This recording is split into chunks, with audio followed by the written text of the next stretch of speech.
Now I make some pretty bold claims in this channel. Saying that World War III is going to start in about 5 years, I think that qualifies as a pretty bold claim. But I'm not making these off the top of my head. I'm not a doomsday prophet. Rather, this is based upon some very solid theory and a number of obvious social trends that are happening right now. So what I'd like to do with this video is explain to you where I'm coming from. Give you the information, because once you have the basic facts, the basic theory, it's pretty obvious what's going on in the world right now. So, with that in mind, buckle in, you're in for a long trip. Let's start with the basics.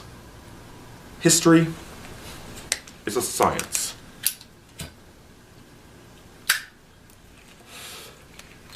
See, a lot of people, historians included, nowadays, don't know what history fundamentally is. They mistake it for storytelling, as if stories are only about telling stories. They mistake it for propaganda supporting the present regime. But see, everything that one does in life ought to be about truth-seeking. And the scientific method is often a very, very good method for seeking out the truth. And that's exactly what history employs. Hypothesis, experiment, conclusion. Any good historian does this all the time. A valid theory of history should be predictive. It should not only predict the future to a certain extent, it should predict the past. And in fact, with the theory I'm about to tell you, if I told the guys that came up with it 15 years ago that one popular TV show in 2012, 2013, was based upon the War of the Roses, I mean, of course, Game of Thrones, that the CBC had a series based upon the Tudors, and that another extremely popular series was The Walking Dead, they would not be the least bit surprised. This is exactly where we fit into history. And to go back to the doomsday prophet, let me ask you something. How well received would a doomsday prophet in 1935 be? He'd be pretty well received. Contrast to 1969. Summer O' Love. They'd blow him off. So just the fact that doomsday profiting is such a popular thing to do nowadays is yet more evidence of where we are in history. Now, the men in question are Strauss and Howe in their book, The Fourth Turning. That they identified 4 major parts, 4 major cycles that societies go through. The sine wave of history, the seculum, they call it, from the old Roman word, recognizing the exact same pattern. What it boils down to is that there's 4 ages of man. A man goes through 4 points in his life. Childhood, from 20 to 40, he has his young adulthood where he establishes himself. 40 to 60, he has the age where he becomes an expert in his field, a leading force in the world.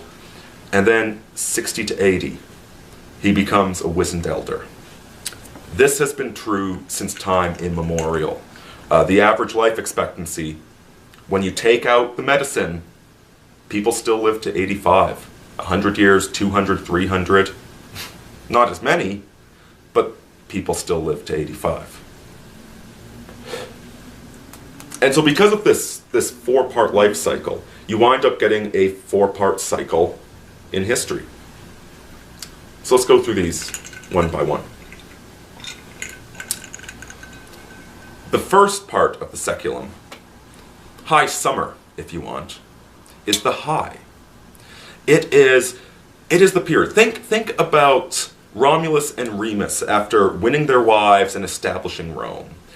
Think about Charlemagne after Roland died and they defeated the Saracen hordes, establishing the French, the beginning of France, the beginning of Europe.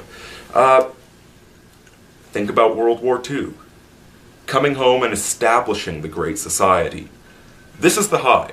This is the point where society has fought its battles, it's earned its place, it is now official, we're going to do what we want now. We've earned it. Following the high, you get the awakening. The awakening is a spiritual experience. It's the recognition that the high wasn't enough, that the high was good. We had stable material wealth, we were healthy, but now what are we supposed to do with ourselves? Yeah, this is when new religions are formed. This is when churches split. This is the 60s. Following the awakening, you get an unraveling. A consequence of the awakening, of this overthrowing of the old norms, is that things start to fall apart from the very ground up. The great unraveling when people are directionless in society. And finally, following the unraveling, you have the crisis. And then following the crisis, you have the next high. Strauss and Howe actually identified 7 distinct periods since the 1500s that fit this pattern. And they cite Roman scholars that talk about this pattern. And they cite other economic analysts, other historians that never quite explored it as thoroughly as they did, but discovered a very, very similar pattern. So, just give you a quick run through of the other 7. The first was the late medieval in 1435. The next one was the Reformation in 1487. Next, the exploration of the New World in 1594. The Revolutionary Era in 1704. The Civil War Era in 1794. The Great Power Era in 1865. And finally, the Millennial Era, starting in 1946 with the victory in World War II, predicted to end approximately some point between 2022 and 2026, somewhere around there. And they also point out that every single one of these seculums has ended with total war.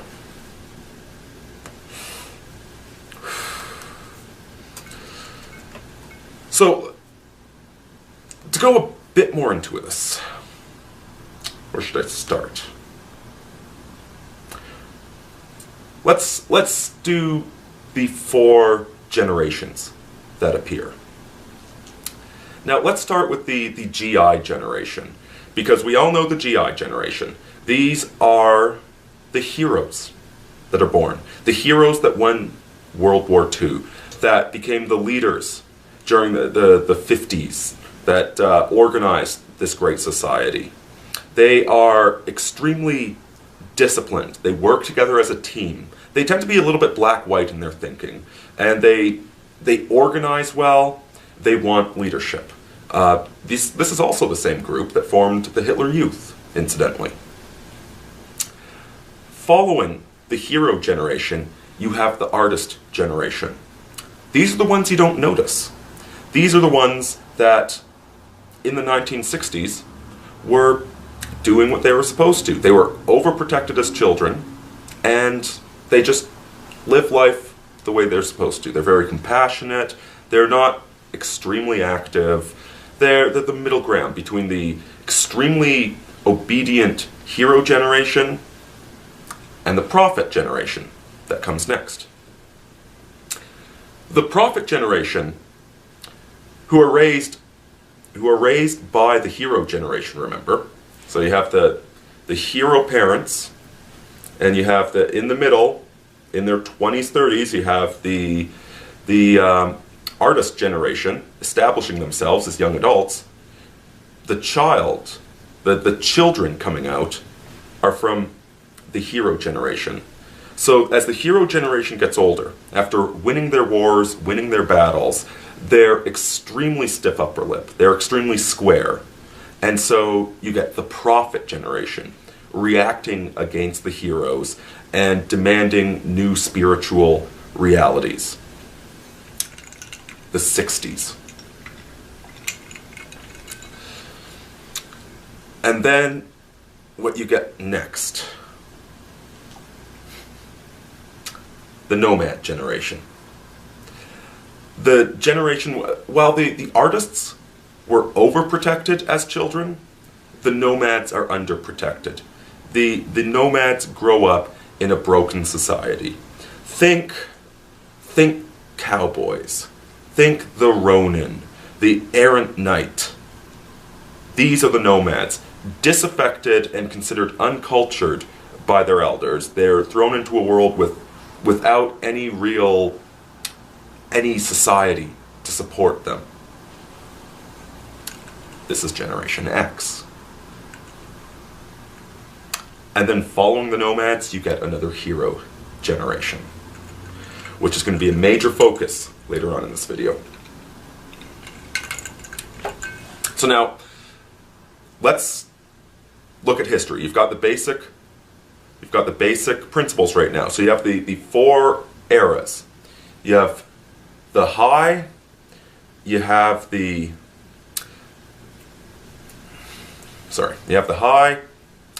awakening, you have the unraveling, and then you have the crisis. Same time you have the four generations. You've got the hero generation, teamwork. You've got the artist generation, gentle, don't have a huge impact on history. Then you've got the prophet generation. They have to rediscover the spiritual world. And then you've got the nomad generation. As things are falling apart, they become strong individualists. They learn how to survive. So when you combine these two, let's look at history. Let's start with World War I. This was an unraveling period. Contrast it. We have World War I, which is a completely pointless war that accomplishes nothing, and then 40 years later, we fight World War II, which changed the world. And 40 years before that, we'd had the American Civil War, which also changed the world. And World War I, you have these young nomads going to die in the trenches from the howitzers for no reason whatsoever, for a war that accomplishes nothing. And so following that, during the rest of the 20s, they party it up. They get drunk. They're living during this unraveling time where the feminists are going nuts, the prohibitionists are going nuts, and it's just a miserable place to live. Big bankers are making a lot of money. Marketing is being developed. The old society that was created in 1865 is gone. Now we have nothing. So you go to a speakeasy. You've got the flapper girls. You know, you dance around, you get drunk, you get laid. Nothing matters. Sound familiar? Followed by the crisis. The economic system collapses in 1929. All of a sudden you've got the Dust Bowl. You've got people working on chain gangs. You've got people in this era, the young people just want to form into organizations. This is the hero generation coming into their own at this age. Hero generation, born during World War I, born between 1908 and 1929. They're now coming into their own. They're young adults that can't find a job, that, went and got an education, nobody's hiring. Again, does this sound familiar? So they are very quick to throw their allegiance into all the work programs of the United States, to throw their allegiance with the Hitler Youth and create these fascist movements throughout Europe. And then when war finally comes, the war they've been craving this entire time, because at least it's better than the Dust Bowl, they do brilliant things. Meanwhile, their commanders are those hard sons of bitches from World War I. Patton was one of the nomads from World War I.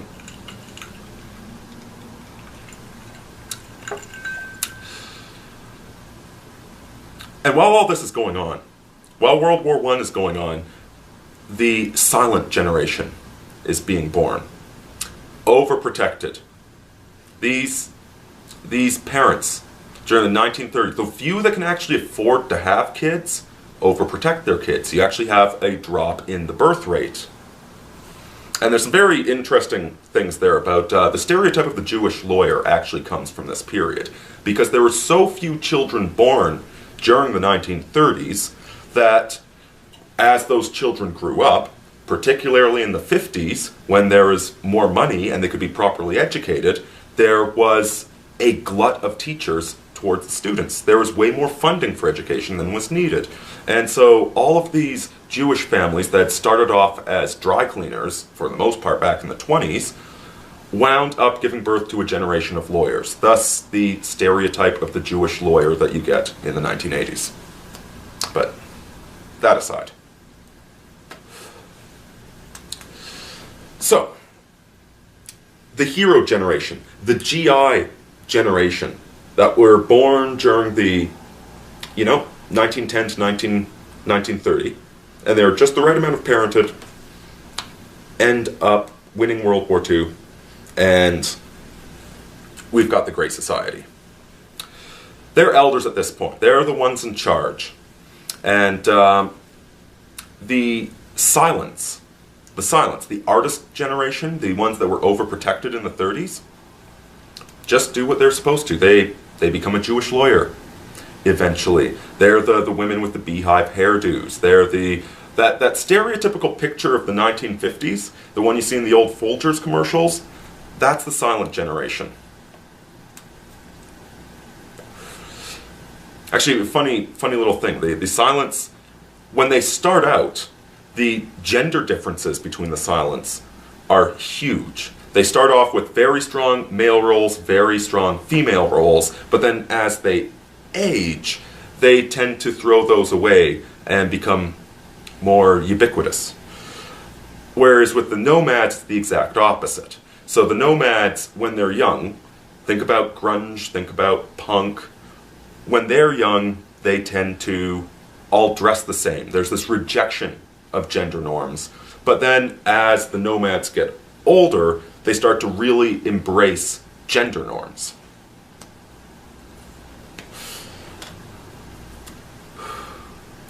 So, now you've got the society. The people in their 20s and 30s are just happy with the way life is. They're doing what they're supposed to, they're going to their job at the factory, they're drinking Folgers coffee, not interested in shaking the boat. At the top, you have the stiff-nosed heroes that fought this war and tend to kind of be dickhead parents. And so at the growing up now, you've got the prophet generation. You've got the children of the 60s. And they need to overthrow everything.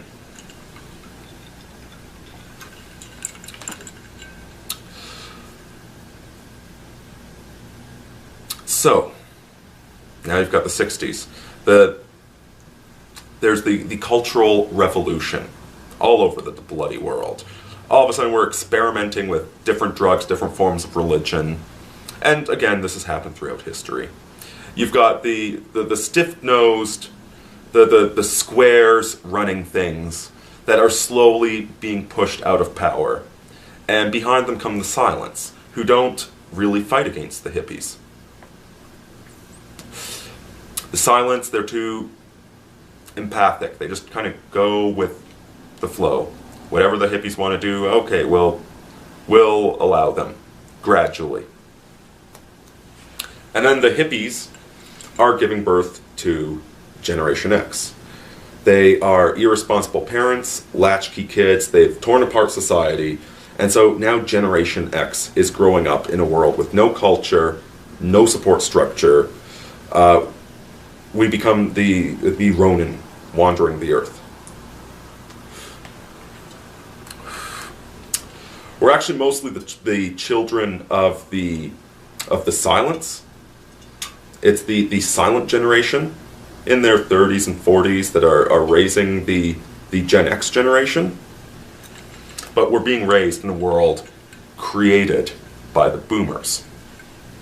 And when the boomers finally do have kids, they have the millennials, who are another hero generation, who we'll get back to in a little bit. So that's the basic theory that they have, the 4 cycles, the 4 generations, and they've got a lot of evidence supporting it. Like I said, Tudor era, same cycle. Game of Thrones, same cycle. Tyrion Lannister is Generation X. The parents, they're all boomers. They're all idealists. And the young wolves being raised in the show, they're all millennials, heroes. They're just there to fight.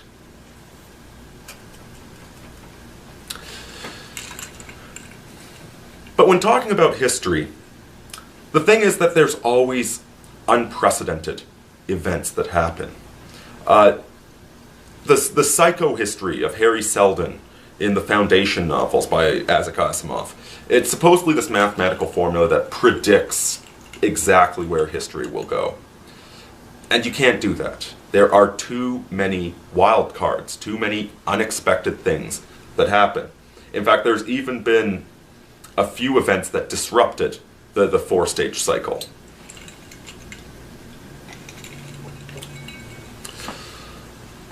But the 4-stage cycle keeps happening despite events. It doesn't mean that we're locked into history. It means that we can't perfectly predict it.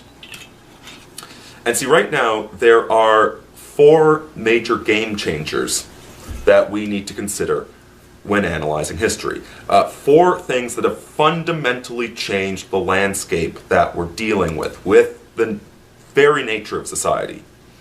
It's easy to talk about how society is degenerating, how we're all becoming savages nowadays. Part of that's the period that we're in. We just finished the unraveling and we've just gotten into the crisis.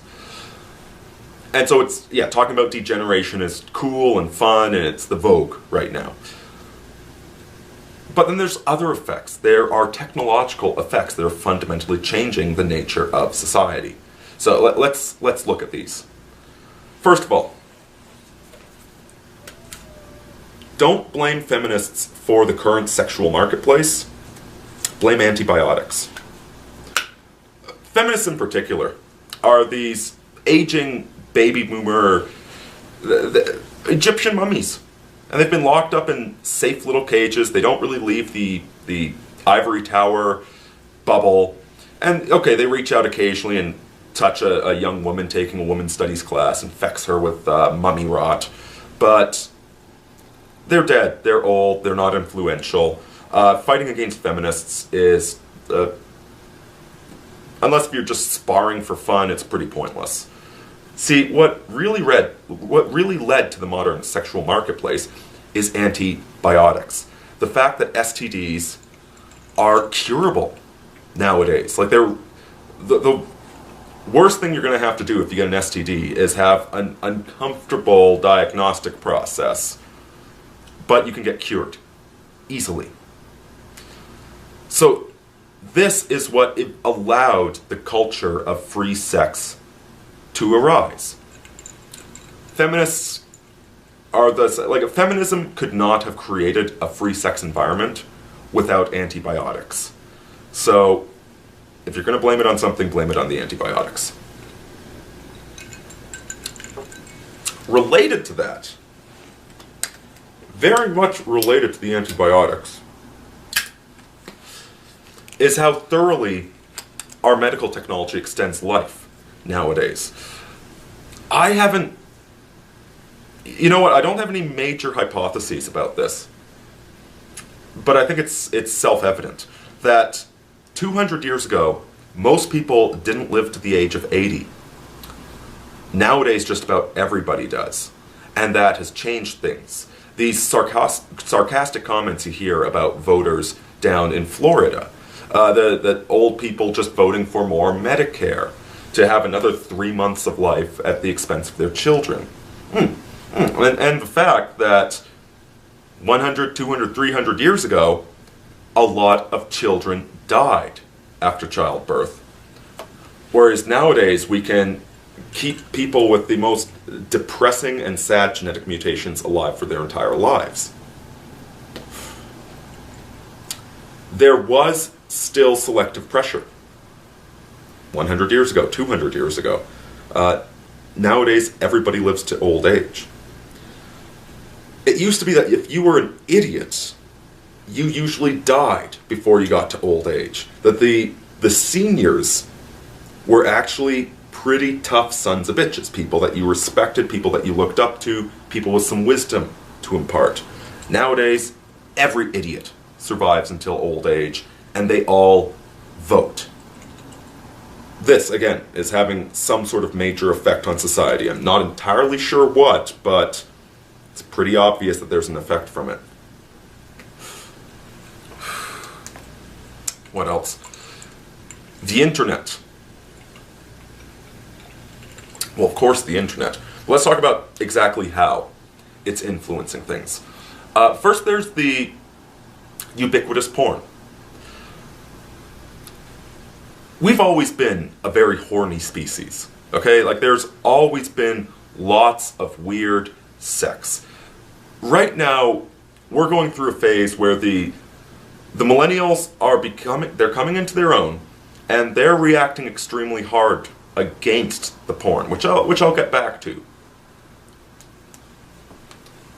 But you can't blame porn on the modern society. It's modern technology. We've always had weird porn. We've always had people with weird kinks. It's just that 100 years ago, you used to be able to separate it. You know, this is the adult section of the bookstore. This is the, G-rated section. Now we're living in an era where these kids are growing up and every 12-year-old has seen a gangbang video. That is just a fact of reality. Hopefully there will be some positives and that people might actually enjoy their sex lives more, but it also desensitizes people towards sex and makes them start treating it like a bowel movement.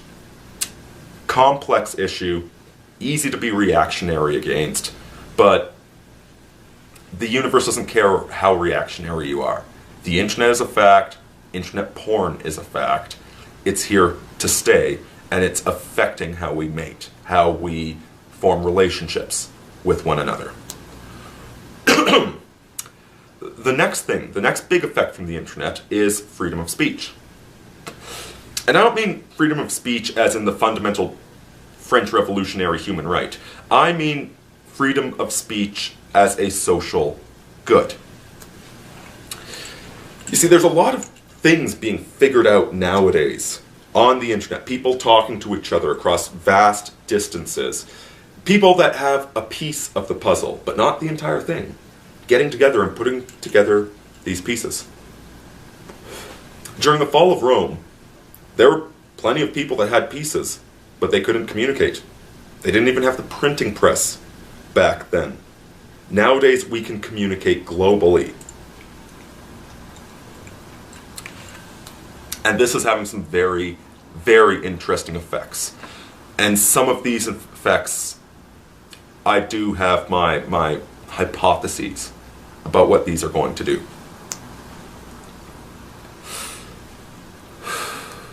The people that can be educated are being educated in the things that actually matter nowadays. This is unprecedented. Nobody expected the internet.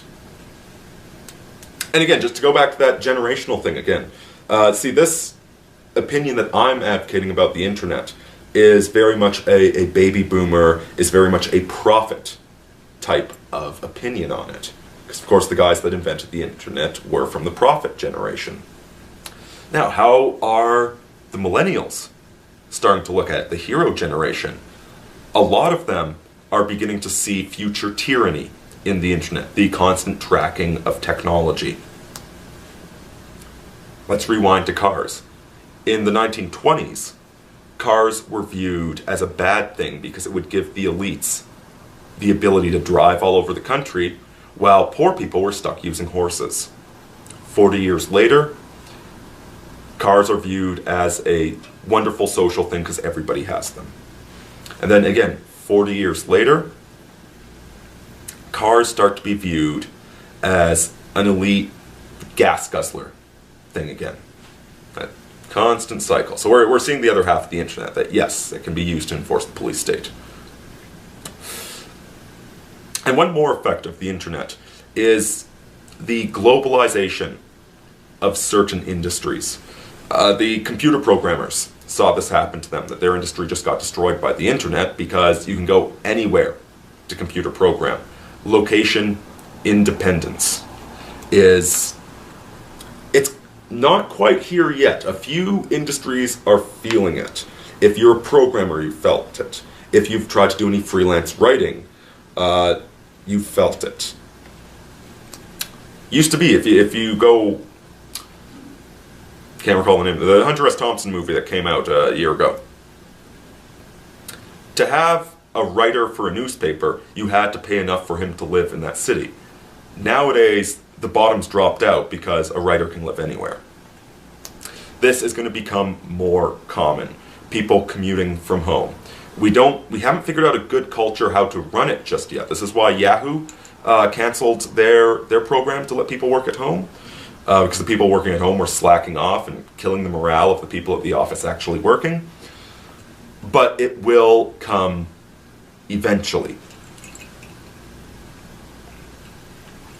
So that's the three big effects from the internet that I notice. And one more factor that we need to consider nowadays: use of weapons. The equality of weapons. That modern weapons, the invention of the gun, has fundamentally changed society. As the saying goes, God made all men equal, but what is the quote? God made all men equal, but Mr. Cole, I can't remember the quote. But the gun made everybody actually equal. Everybody's equally dangerous with a gun. And we're certainly seeing that in the wars that we're fighting. Against 14-year-olds with no training are taking on a first world army. I suppose you could also toss nuclear weapons into this, but I actually don't think nuclear weapons are going to be much of an issue over the next 40 years. Which, again, I'll get to. So these are some of the game changers. Again, antibiotics affecting both sex life and affecting the survival rates of people that we might be better off if they died, quite frankly.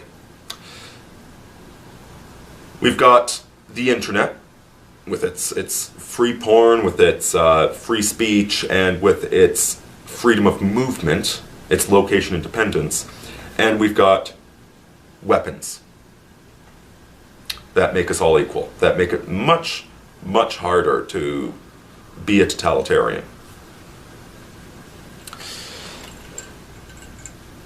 So that said, we supposedly, according to this theory, we are in the crisis right now. The unraveling started early 80s, more or less, and it ended, let's say 2007. Housing collapse. It's a good place to put that. Same as the last unraveling ended in 1929. So we have the unraveling over with. We are thoroughly into the crisis period. What evidence is there that we're in the crisis period? Why can't this just go on forever? So, and I'm just going to break it down to like 5 big reasons why we can't keep going on the way we're going on. Proof that we're in the crisis. All right, now, number 1, we've got the economic situation. Mass socialism throughout the world. Again, that's the interesting thing.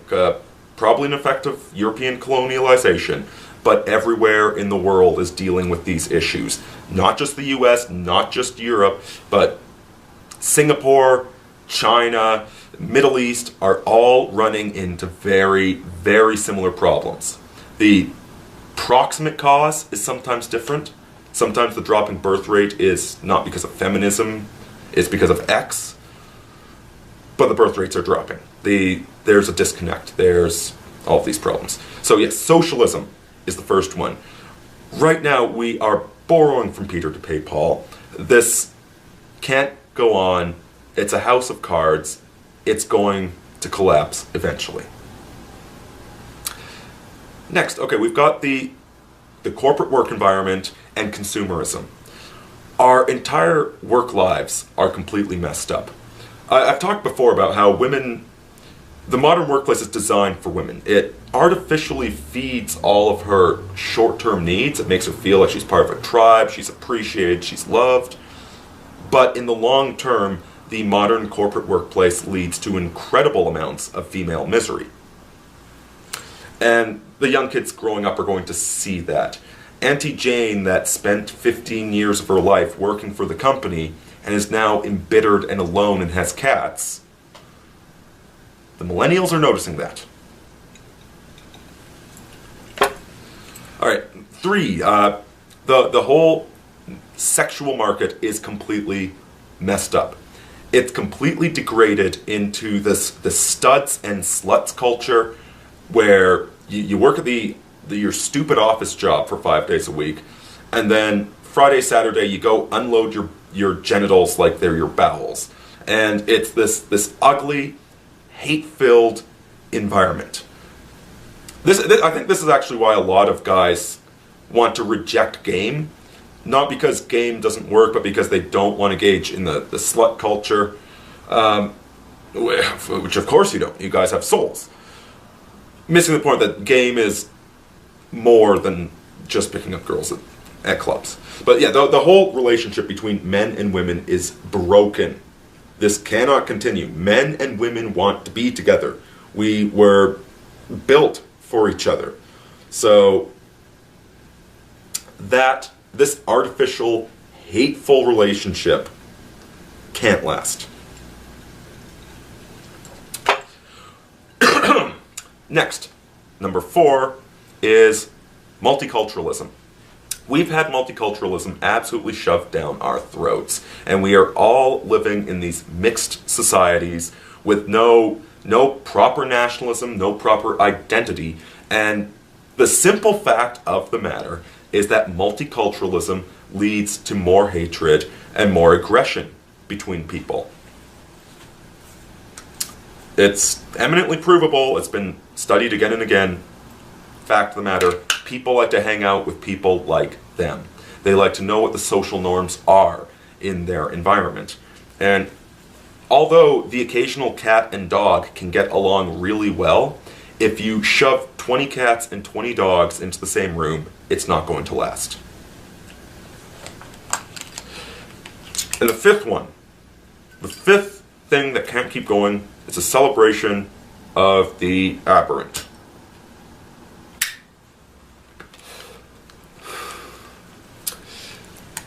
On the one hand, far be it for me to judge somebody with an alternative lifestyle. Except back when they were introducing all these alternative lifestyles, homosexuality, transsexuality, BDSM community, etc., etc. See, when they were introducing these, back in the 70s, when these people were coming out of the closet and arguing, that no, I'm not mentally ill, that I was born in the wrong body. Back then, there's a lot of abuse, there's a lot of prejudice, etc. So if these people had problems in their lives, you could write it off as an effect of bullying, as an effect of being rejected from society. Except people with, alternative lifestyles are no longer prejudiced against at all. In fact, they're quite the opposite. And yet, what are we finding? Now, certainly there's some people in the BDSM community, there's some homosexuals, some lesbians, some transsexuals that, they seem okay.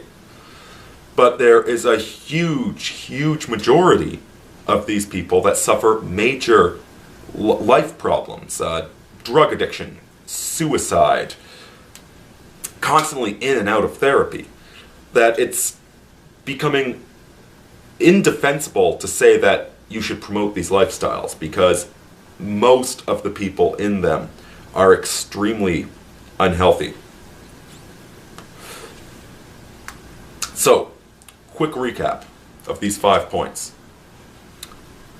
Socialism is going to crash eventually. The consumer corporatist workplace is making us miserable. Gender relations, the sex relationship is completely broken. Multiculturalism doesn't work, and celebration of non-traditional lifestyles is indefensible. Those are 5 big reasons. I'm sure you can come up with some more. But the path we're on right now, something is going to break. We're putting too much stress on the engine, and people are getting sick of it.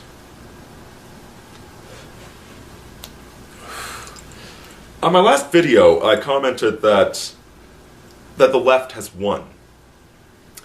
That the left owns everything. They've defined reality. Let's just admit it. You've won, guys. You've won.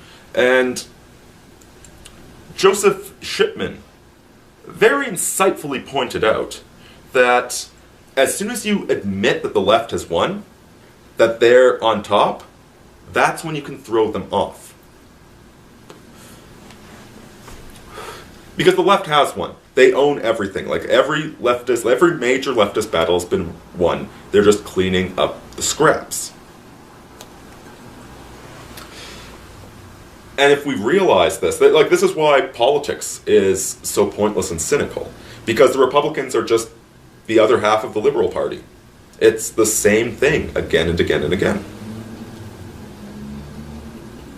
Until all of a sudden, it isn't.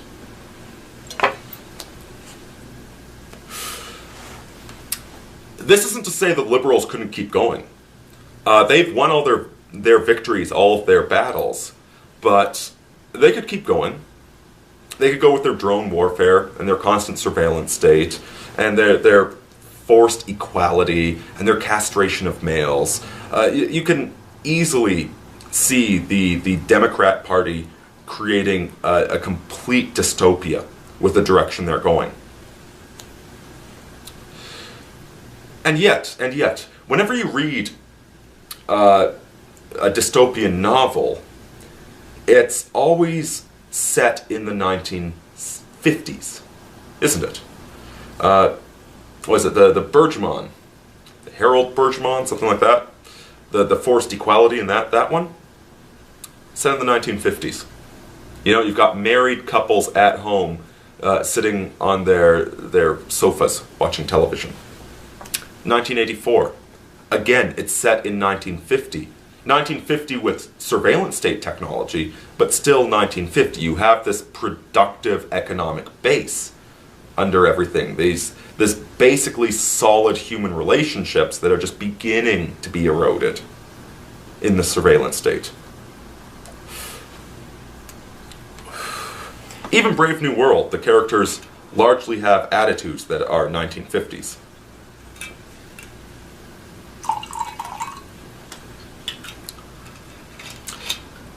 So although the liberals could keep going, although we could go into complete police state, I don't think we're going to. They're running out of juice is the problem. Without these 1950s households to get the tax taxes out of to fund this insane plan of theirs, it's unlikely to happen. Possible, but unlikely. And now here's where we come to the next question from the fourth turning, which, again, very interesting, something I've been noticing. That the political parties in the United States tend to flip positions every so often. Now, if you're older than 25, you probably remember the Liberals being the party of freedom, the party of license, what have you, the non-judgmental, do whatever you want party. Except, as all those idiots that voted for Obamacare are noticing, the Liberals are fast becoming the dictatorial party, the party of I will tell you how to live. Meanwhile, the Conservatives, the Republican Party, 40 years ago, used to be the moral majority party, that we know what you should be doing with your life and you have to obey us. And yet, they're fast becoming the Freedom Party, aren't they? Standing up for people's right to own guns. Standing up for people not to be taxed by stupid things. They're not quite ready yet, but they're moving in the right direction. Now, let's look at the Libertarian Party. If you look at the 1930s, all of these idiotic, all of these alternative politics were really, really popular in the 1930s. The same way, over the past 5 years, the internet's been exploding with libertarians and ANCAPs and neo-Marxists and all of these alternative methods. Now, in practice, these methods never work. If you want a perfect example of that, go read Robert Heinlein's book, We the Living, which is basically a pamphlet for the social credit method of economics. And then go look up the social credit governments in Alberta. And it's hilarious how different the two are. Which is why we're now getting the reaction against the Libertarian Party. Libertarians are just these people very angry and upset, looking for an alternative lifestyle. Same thing with the Occupy Wall Street people. Angry, upset, looking for an alternative. And heck, even the Tea Party. Angry, upset, looking for an alternative. You get all of these weird movements at the beginning of the crisis. We got them in the 1930s, we have them today. But eventually they evaporate, for the most part, hopefully. So, one of my predictions is that we are going to eventually see the Republicans become the new Freedom Party. Mitt Romney was not a freedom guy. Mitt Romney's a step in the right direction, but he's not enough of a step. For a better example of how this moral majority prick can be actually on the side of freedom, look at the Canadian Prime Minister, Stephen Harper. So Stephen Harper is your typical party leader sociopath that comes from this conservative Christian background, that he knows that God wants him to ban marijuana. But what's he actually doing in Canada? He is doing an amazing job keeping us free. Thing is, he hasn't pushed any Christian laws onto the country. He's disassembled the long-arm rifle registry. He's basically maintained the status quo and left Canadians alone. And the diplomats in Canada are becoming known for telling the UN to go fly a kite. It's going to be very sudden and dramatic when it happens. And it might actually be the next election. But we'll actually see somebody leading the Republican Party who is not a bought and sold interest of the banking cartels and the corporations and all of this. It's going to be very stark and very sudden. Things are going to be thrown on their heads because this system is unsustainable, and the millennials, they're getting pissed off.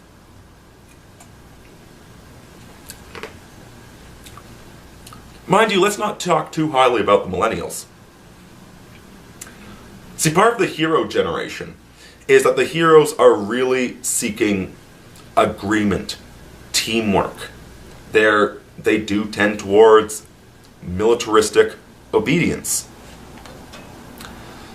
And so right now you see FEMA has the FEMA Youth Corps, which is exactly the same as Hitler Youth, except they're in blue t-shirts, preparing to kill lots and lots of Americans. Except FEMA Youth just doesn't have the energy. As the Democrats keep pushing their policies, as things like Obamacare start bankrupting the small individual, people are going to start getting pissed off, and eventually you're going to have a Republican Party reaffirming freedom. In a lot of ways, this is going to be the end of the leftist experiment. We've gone basically as far as we can go with leftism. We have a new pope now who seems like a pretty solid right-wing guy that actually believes in his vows of poverty. Combine that with a Republican Party that can actually get its shit together and stop being in the back pockets of the bankers, we've got something interesting going on all of a sudden.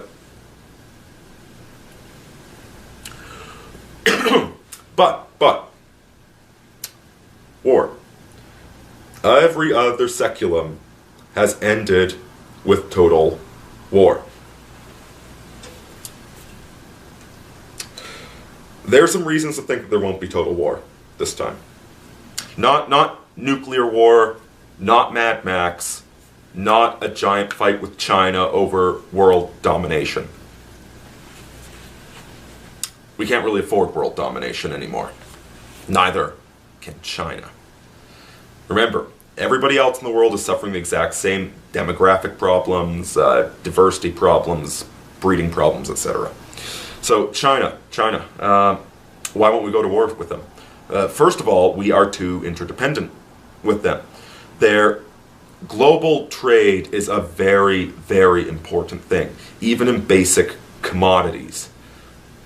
Oil, electricity, wood, water. These are very important trade routes, which are reasons that these countries won't want to go to war with each other. There's really, like, you go to war, you lose this fundamental resource you need, and you gain nothing. The next thing is that the conflicts going on nowadays are mostly, the conflict that are coming too are going to be internal. We don't really have external conflicts anymore. Afghanistan, Iraq, those are primarily internal conflicts with American troops as soldiers fighting them. It's between different factions within those countries that the wars are being fought, and the Americans are just on one side of that. There aren't really inter-country wars. And the other reason that we're not going to go into this total World War III Mad Max scenario is institutions persist. There's a lot of very, very established institutions that have lasted longer than you or I, longer than the last seculum. They're still going to be around. Now that said, there is going to be a major, major conflict. The social cloth holding us all together is fraying. Now I think if you do a little bit of math, you can figure out for yourself what the conflict in the United States is going to be. I'd rather not get banned for hate speech comments on this channel. I do like making videos and getting a little bit of advertising revenue off of them. So instead of that, let's talk about Israel. Israel's going to be an ugly local conflict. And despite the rhetoric, there are a lot of Arab countries that are on the side of Israel, so long as the United States is on the side of Israel.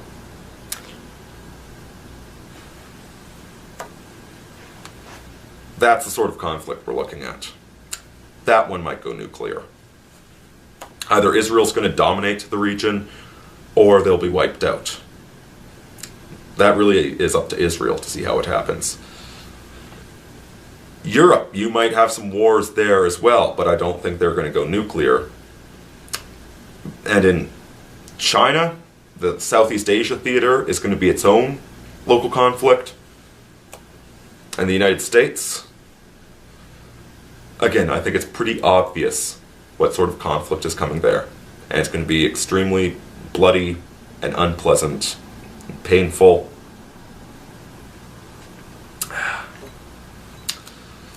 That's the thing, you know, during the awakening we come together, during the crisis we rip apart.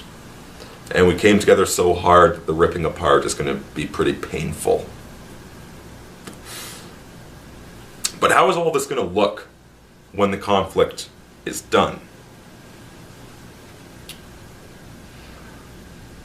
Like I said, I think this is the end of the left.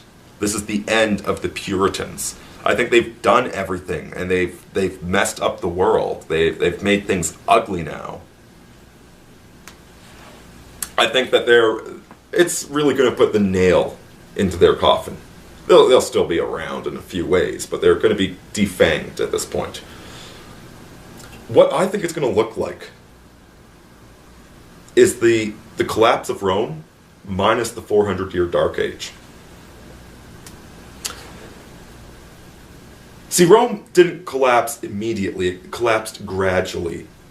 It wasn't an overnight thing. You can draw, like, when, you know, the barbarians sacked it, you can put that as a line, but Rome didn't disappear when the barbarians sacked it.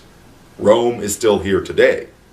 But the Roman Empire, it's an arbitrary line in the sand for when it ended.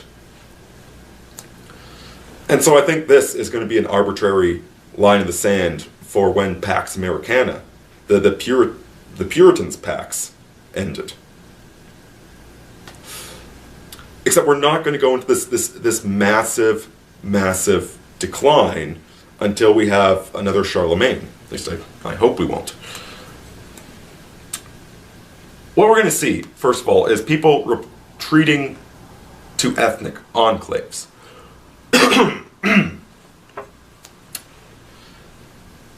You see, people, again, we have so much multiculturalism that the reaction is going to be very strongly against it. People are going to retreat to nationalist or ethnic enclaves, or sometimes a little bit of both. People that are in communities where they are not part of the ethnicity are going to be very, very eager to prove that they're part of the ethnicity. Brown guys wearing cowboy hats in Calgary. You're going to have this strong reaffirming as the hero generation, after fighting this conflict, they establish society. It's going to be very moralistic, very strong, and there's very distinct possibility it could be right-wing. So each area is going to have kind of its own thing going on, but it's going to be retreating back to the city-states that happened after Rome. In some cases, countries, in some cases, regions. But people are going to retreat to a very, very strong sense of self-identity. The United States, the federal government will probably survive, but it's actually going to become the United States once more, with probably 5 or 7 major regions that it's broken into. But while people retreat to their ethnic enclaves, we're not going to go into a dark age because, again, the ubiquity of trade. Alberta is making a lot of money selling oil from the oil sands. They're not going to want to let that go. And China certainly will keep wanting our oil. The United States will want our oil. So while socially we're going to be constricting, again, and there's going to be some protectionism, there's not going to be a huge amount of free trade, I think that we are going to see some basic trade networks still exist. And these trade networks, all by themselves, are going to help maintain the level of civilization that we have. And on top of that, the internet ain't going anywhere. You can't destroy the internet at this point. Unless if you launched EMPs all over the planet, destroying every electronic device, the internet's not going anywhere. We don't need the internet service providers to create it anymore. You can create a local network off your cell phone. So while in the physical world, we're going to like crawl back into our little huts to a certain extent. You're actually going to see meta communities forming online. We're already seeing the early versions of this with forums and message boards where people all show up for something, but there's no strong nationalism with any of them. This time around, you're going to have all these little enclaves, but certain people in the enclaves will belong to a meta enclave, something with an extremely strong ideological purpose to it. And the kids being raised nowadays, the sleeper generation, they're going to be fine. They're going to have a very easy lifestyle when they grow up.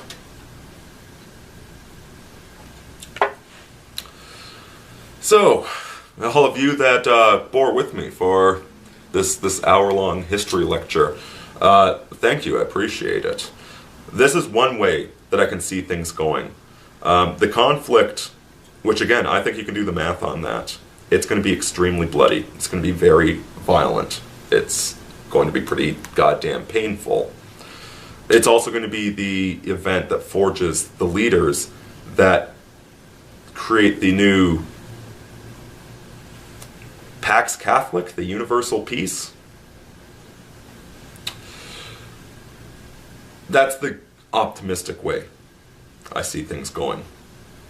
Because the left, the Puritans, they've got some fight in them still. And they'd be more than happy to create 1984 on Earth. So, this is your error in history.